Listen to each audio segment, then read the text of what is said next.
Mining production has generally increased in 2017 with a lot of attention being paid to the north. But how much have governments supported mining expansion? Joining me today is Wally Schumann. He's the Minister of Industry, Tourism and Investment of the Northwest Territories. Welcome to the program. Thank you for having me on your show. I've yet to come to the Great White North, and I hope to get to the Northwest Territory one day. Many miners, as you know, are expanding in the north because of its resources. But tell us about the infrastructure, some of the challenges of mining up there. Well, we have 1.3 million square kilometers of area in the Northwest Territories, so that's a large piece of property.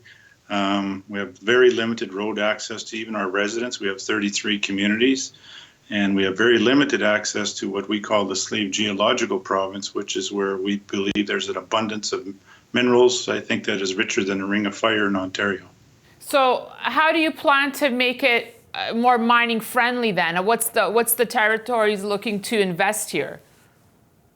Well, there's a number of things we're doing. Devolution took place in the last Legislative Assembly, and now we're in charge of the mineral resources in the NWT, and we mirrored that legislation in the 17th Assembly to be able to bring it forward into the 18th. We're out doing our Mineral Resource Act right now in consultation with people of the Northwest Territories and Indigenous governments, and that's in the drafting stage right now, and hopefully we're going to be able to get that act passed in the life of this Assembly.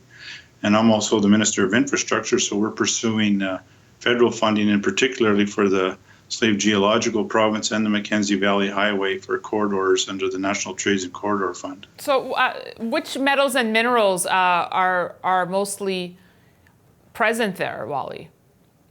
Well, the history of the Northwest Territories is built around gold, but we know we pretty much have everything for their green economy going forward. We presently have 3 large diamond mines operating in NWT. We're the 3rd largest producers of diamonds in the world now, and that has continued to go up as these mines expand and find new pipes.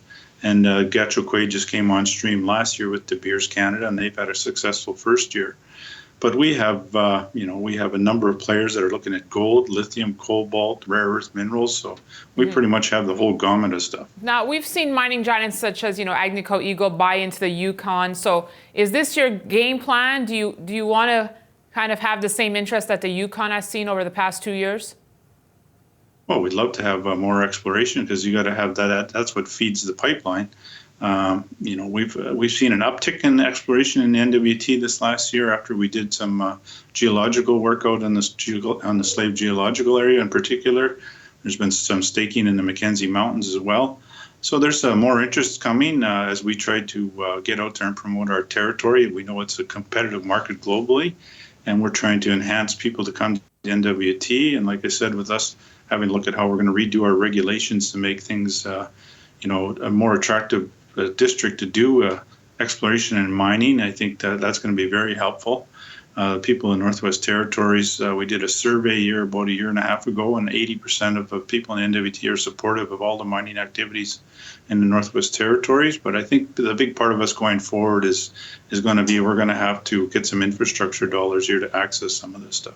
So how much money do you think mining could bring in to the NWT? Well, it already brings in, depending on our resource royalties, but it's already 25 to 30% of our GDP.